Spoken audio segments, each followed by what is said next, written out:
Aloha, and thank you for joining us. My name is Mickey Lee, and we're at Brasserie du Vin.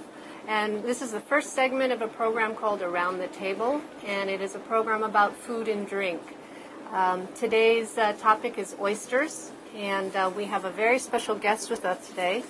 It is Dominique Jamin, is that correct? Jamin from Seafood Connection, and he'll talk a little bit about oysters, what to look for, quality, how to shop, and he's even going to show us how to open one. After Dominique, we will have Chef Marco Elder join us, and he's going to show you 4 of his favorite preparations or styles. Okay.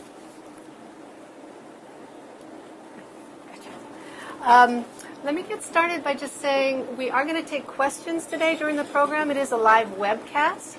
So if you're watching us on the World Wide Web, you can actually send us a Twitter at Duvan808. Do I have that right? Okay. And then if you're in our live audience, we do have about a dozen people here. You can send up a card. We've got them on the table with a pen. So send them away. Challenge our experts here on the lore and history of oysters. I don't know if you know this, but oysters have been eaten. Both a little bit about Seafood Connection. Seafood Connection is a gourmet of shellfish and live shellfish wholesaler in Honolulu since maybe 18 years or so. I have joined Seafood Connection 15 years ago after having been a chef at places like Hilton, Kahala Hilton in Oahu, Bali Hilton in Indonesia, and Queen Elizabeth in Montreal. And I joined because the owner thought that my qualification as a chef and knowledge of food in general would improve his product line and develop relation with chefs that he didn't have before. Over the last years, I've become basically a seafood specialist, and I am very interested in live oysters. Today I brought 6 different types. The one I have is 2 types from Washington State, 2 types from British Columbia, Canada, and 2 from California. Kumamoto is one of the most known oysters. I also have Fanny Bay from British Columbia that is very popular, has a nice long finish, very little brine, a good oyster for beginner or someone who looks like a medium-sized oyster, long finish. I have a smaller oyster called Chef Creek that is also from British Columbia. This one is a little more briny. The flesh inside is not as creamy, a little bit smaller. Kind of on the larger size, can be as well eaten raw, but most customers using that are baking the oyster or flash cooking it, like they say, which is half cooked with a glaze or some type of finish, hot finish on top. Important thing to know about live oyster is safety. The federal government has come up many years ago with a tag program, and the tag program is something like this. It comes with every bag of oyster people buy, whether at the supermarket or as a wholesaler. It has the harvest date, the location is being harvested from, the date of harvest, the date of shipping, which is sometimes different, and how long they have been kept in wet storage in case they have been. When I say wet storage, is most they are selling their oysters to a distributor because they don't have a sales team, they don't have many trucks, they're just focusing on growing oysters the best they can do and sizing them. So they send their oyster to a wholesaler like Taylor Shellfish or Marinelli in San Francisco or Penn Cove in Washington, and those people have a workforce and they ship via the airport and they can deliver also in the mainland. So that's the channel of the oysters. So when the oysters are sent to those wholesalers, they are put in huge tanks, whether they are in refrigeration or whether they are in the ocean and just kept in the water. and when someone placed an order, they pull the bags and they ship it to you. So that's what it's called wet storage. And it is done for live clam, live mussel, and live oysters. If you buy oysters on Wednesday and you plan to eat them on Saturday, one way to use it, to keep them at home, is you want to wash them first and store them in a plastic container or in a plastic Tupperware and keep them. It's going to release some of its fluid. And if it's on the side, the fluid is going to go away. And after 3-4 days, your oyster is not going to be as moist as you want to keep it. How long can you keep it in the refrigerator?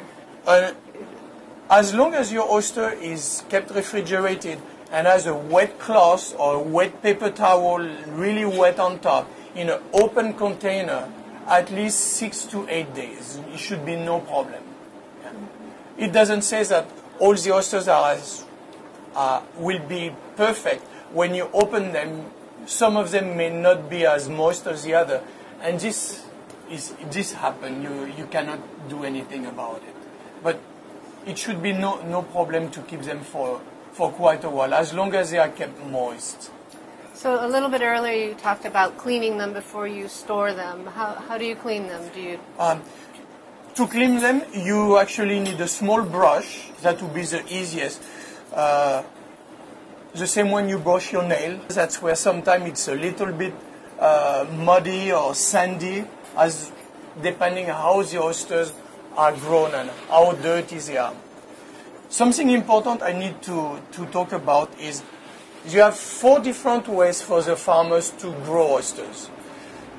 The least common way is the oysters are actually in bags or just like that on the beach, on the sand, and they are left to the predators and to the people who just can walk in and just cockroach the oysters. The most popular method is called on the beach, but on racks. The oysters are actually put on usually metal or wooden racks or combination in big bags, so they don't touch the sand or they don't touch the dirt, and they are affected with the tide. Whenever it's low tide, they are open to the climate. When they are high tide, they are covered, and that's when they feed on the minerals in the ocean. Another popular way that is more expensive for the farmers is on racks that are suspended in the ocean with big floaters. And those are in depth to maybe 60 to 80 feet, but the oysters are at their best in that condition. They are always in the ocean. And what the Kumamoto farmers do is they use huge ropes that hang between large poles, and the oysters, they actually grow on those ropes, just like the black mussels they do. And that's typical of what the Kumamoto growers, they do. As you can see on this big oyster, it has some barnacles. And the reason is it is grown on the beach, and the small shellfish, they come and they just stick on that oyster. And you may have an oyster like that in a bag, and the oyster don't smell too good, but most of the time it's not going to be the oysters. It's going to be those barnacles that are dying, and they just smell. So just, like this, and then they go, and then you rinse your oyster, and then it'll be no issues with that. Is that a special knife? That's a special knife to open oyster, and I'll demonstrate how easy and how difficult it is. I always put a glove on my hand because it's kind of safe, and I'm going to use this oyster to do it. Once your oyster is clean, you want to follow the cover of the oysters and try to reach that mussel and cut the mussel. And once you cut the mussel, your oyster is open. Sometimes there is a little bit of flesh in there. And then if there is some pieces of shell, you want to move them. And then with your blade, you go underneath and you cut that muscle. And your oyster is ready to go on this one. So it seems easy, but with a little practice, it works. I'm not sure if you're able to see it, but he's going in from the bottom end, not the front end of the oyster, but the back. Yeah. Now, I have learned this way to open oysters, and many people are doing this way, but Japanese chefs are always using the oyster and going from the side. And like this, they go and they cut the abductor muscle like right. That's a yummy oyster, this one. Good. And that's a funny bay. Great. So when people are shopping for oysters, is there something they should be looking for besides checking the label? You want to have your oyster looking wet. You want the oyster to be, when you take them, you want them to be closed.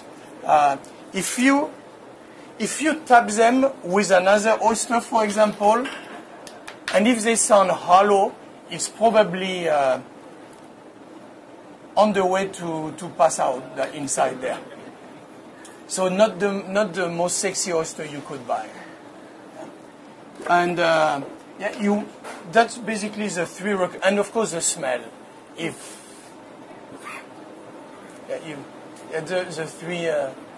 The three main points on how to purchase oysters. Mm-hmm. Do we have any questions from our audience on oysters? No, it's okay. I have. People think you can buy oysters in months that the alphabetical order are, like September, October, November, and then when comes May, June, July, August, the oysters are not as nice, so you shouldn't eat oysters. I think it is about 50% right. When comes summer months, an oyster is, I don't know how to say that in English, it's a hermaphrodite, it's a one-sex oyster, so it reproduces itself. So during that period, the oyster changes. It becomes all creamy inside, the flavor is bitter, and they don't taste that good. And during that 3-4 weeks period, when they are done, then their body basically collapses. The flesh inside becomes almost translucid and becomes all flabby, and if you would open the oyster, there's hardly anything in there. So the whole process takes about 3 months. But those oysters are available as well. You also have oysters from the South Hemisphere, from New Zealand, which their winter and summer is opposite of ours. So those are available, and of course they are in their winter months. As far as oysters being, what do you call that? Aphrodisiac. I am not too sure. I think it works. I think it works, but I guess it depends on the partner as well. Here's what I read. Oysters are filled with all kinds of fabulous vitamins and minerals, but they have a high amount of zinc, and zinc is the property that is supposed to affect your sexual health. So lots of zinc in your oysters. Do you have a favorite? Which of all these? You've got 6 different varieties here. I don't have a favorite oyster. I like them all, and they're originally from Japan. And you have now maybe 50 or 60 farms, and each oyster is grown in a different creek, or in a different inlet, or in a different bay, and they take the characteristic of that location, whether the ocean is a little more salty because there is more rain in that area, whether the tides are higher or not, how long they are exposed to the sun, how long they keep them there, it will affect it. The same, for example, Fanny Bay, which is a very popular oyster. If you eat it in September or October, and then you eat it again in March or April, will taste a little bit different. One may know that any of these oysters is at least 2.5 to 3 years old to reach that size. The larger one go up to maybe 4.5 to 5 years, the larger one.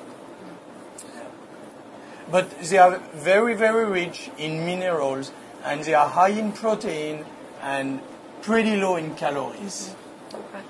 They are good for Food, you. good food. Well, thank you. We're You're going welcome. to Dominique. You're welcome, mademoiselle.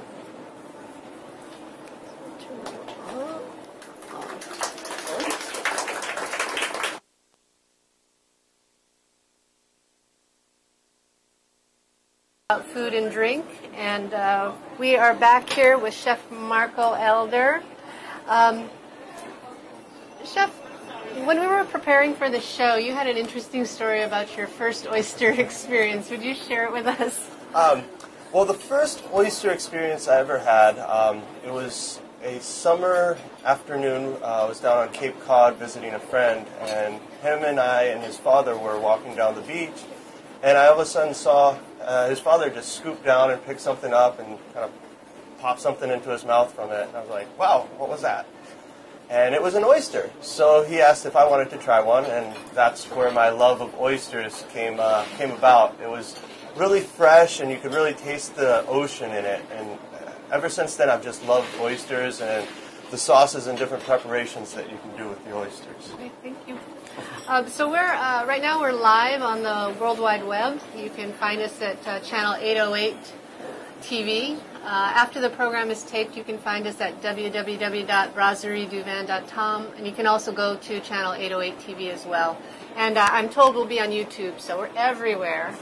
This is our first show, our inaugural show, so thank you for joining us. We are taking questions from our live audience here, and we're also taking questions from our web audience. Just send us a tweet at Twitter, Duvan808. Fruitiness and just aroma that the lilykois add. So we'll be doing a lilykois mignonette, and then one of my favorite brunch oyster shooters is the Bloody Mary oyster shooter. And this one we actually are incorporating a little bit of vodka into it. So if you have too many of them, you can get a decent buzz going. And then we're going to finish off with one that's kind of dear to my heart. Growing up in Latin America, I ate a lot of ceviche growing up, and so I really like the flavor that you can apply to it by doing a very similar preparation as ceviche. So that's going to be the one that we're going to finish off with. All right. So the first one, as I said, was going to be the classic mignonette, and that one's done with a red wine vinegar. And you don't have to be exact with the measurements with the mignonettes. If you like more onions, then more onions. But here we have some chopped shallots. You can really get them even finer than this. I like to have a little bit of the texture component so that when you do bite down on the oyster, you can get a little... you can make any kind of mignonette, but you do need to have the pepper in the mignonette with the vinegar. And then that just... swirl it around a little, and you basically have a mignonette. The onions themselves, or in this case the shallots, are going to pick up a little bit of the red color from the red wine vinegar, and it'll actually make it a nice little hue to the onion itself. And that one, we could grab an oyster. So the easiest way with this is just to take a little bit of the mignonette in a spoon, and then right on the oyster. And that's a very classic French technique and preparation for it. Move on to the next one, which is the lilykois mignonette. We're going to start with a little bit of lilykois puree that we have. Is the puree a product you can purchase, or did you make your own? Or? With the creaminess of the oysters. So I'm going to go about 3 tablespoons. A little stir. This one I like to add a little bit of chives instead of the shallots for the color component. Once again, it being a mignonette, a little bit of salt. Everything always needs salt. And then a decent amount of cracked pepper.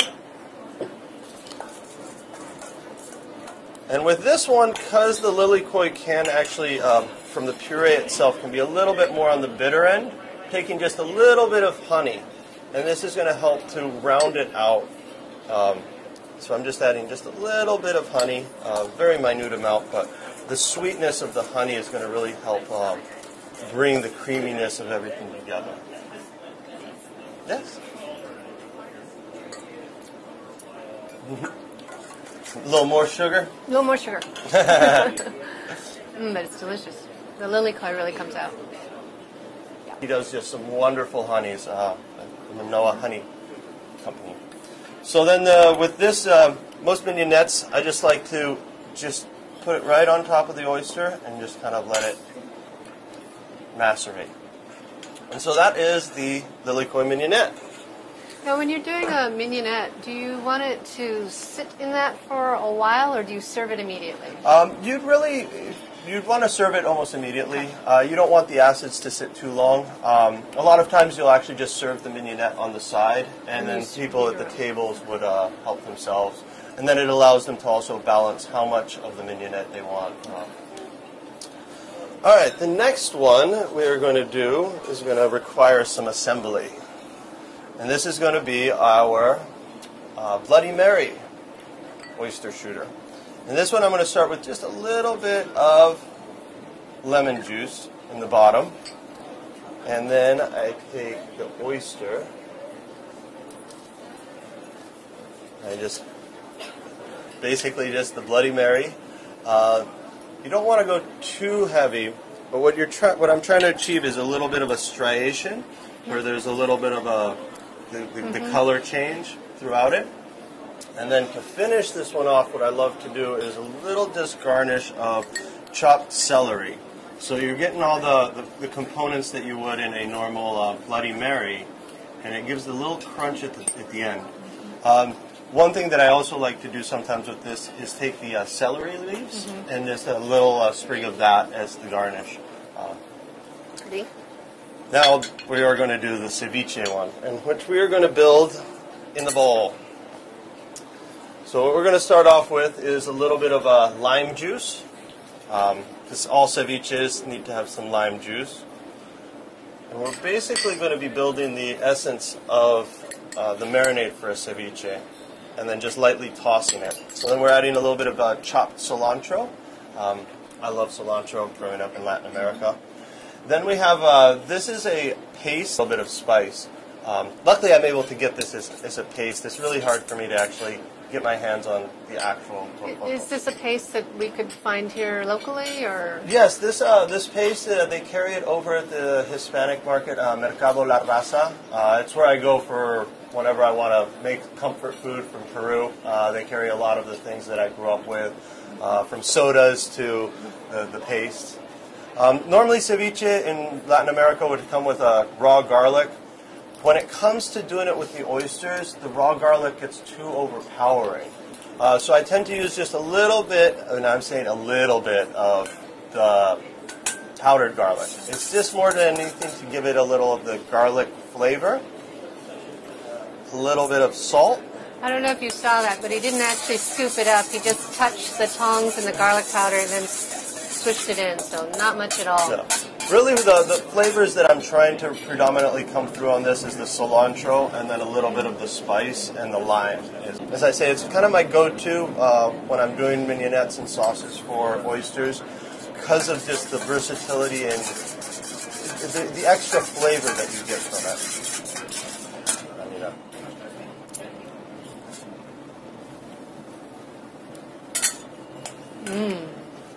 Just a little cilantro-y. It's got a nice balance of lime and heat. And just a touch of heat. And then this one I like to kind of do as a tossed one, where I'll first toss it and let it soak up. I'll put it down. I love to use these little Chinese soup spoons for this because they just make such beautiful presentations. Just a little bit more. Shot a little bit. There we go.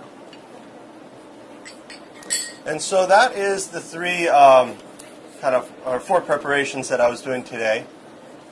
There's obviously a lot of other preparations that you can do. Baking oysters is a great way to utilize the more mature, older ones. I tend to shy away from it when I have such beautiful, delicate flavored oysters, just because they're just so naturally good raw that why take the time to cook them and change that natural goodness of them. Some of the types of baked oysters that I really like doing is the Rockefeller. A lot of people tend to think that it's done with a kind of a cream of spinach, and that's a misconception. It's supposed to be a rich kind of garlic or light garlic, but parsley is the predominant one. A lot of people use spinach just because it's an easier out. But the classic Rockefeller is just with the parsley and then just a little bit of hollandaise over top after it comes out of the oven. So it's almost like doing the maitre d' butter for the escargots, burgundy style. There's a lot. If it's kind of the next day, some things that are very fun to do is a quick tempura to the oysters. You just make a very nice light tempura and then you just do a flash fry on it to still keep the middle a little moist and succulent. I've even made some great sauces using it to go over lobster. At that point, you really want to think more about cooking it versus eating it raw. The longer that they stay out after they're shucked, the better it is to just cook them versus eating them raw. Because they will pick up some of the flavors, especially if you leave them in the refrigerator uncovered. They'll pick up some of the flavors from the refrigerator and lose those nice subtleties that they have. Do we have any questions from our audience about oyster preparation, cooking, styles? Because I have more again. I read somewhere that you can take an oyster shell or you can actually put oyster shell in your garden. It's good for the soil. Is there anything can you cook with them? Can you throw them in a broth? Some sediment in it, which will be unappealing. And do you have what do you like to drink with oysters if you're having? I really like champagne with oysters. I think that they really go hand in hand. I'll even sometimes make a nice little champagne mignonette, which is done very similar to any of these. You just add champagne instead of the vinegar and add a little bit more acid. But I think I'll eat oysters and drink them with beer. Just be on the beach with some oysters and some beer. Yeah. And then earlier, Dominique brought us 6 different varieties. Do you have a favorite variety? I really enjoy the Kumamotos. They have a very distinctive flavor. It's one of the ones that I found that it's very subtle, so you really want to consume that one as fresh as possible and with almost least amount of additives, just because it has such beautiful subtleties to it. But in general, I'll eat almost any oyster. The audience will stay here. Chef's going to prepare a few more of these and take them around so you can have a taste. We will be back next month. Our guest will be Naked Cow Dairy, and we're going to learn a little bit about how cheese is made in Waianae. And then again, Chef is going to do some cheese preparation for us. So please tune in or come back and visit. If you have any questions, comments, or suggestions, you can send them to me at info@brasserieduvan.com. So thank you very much. Aloha and bon appetit.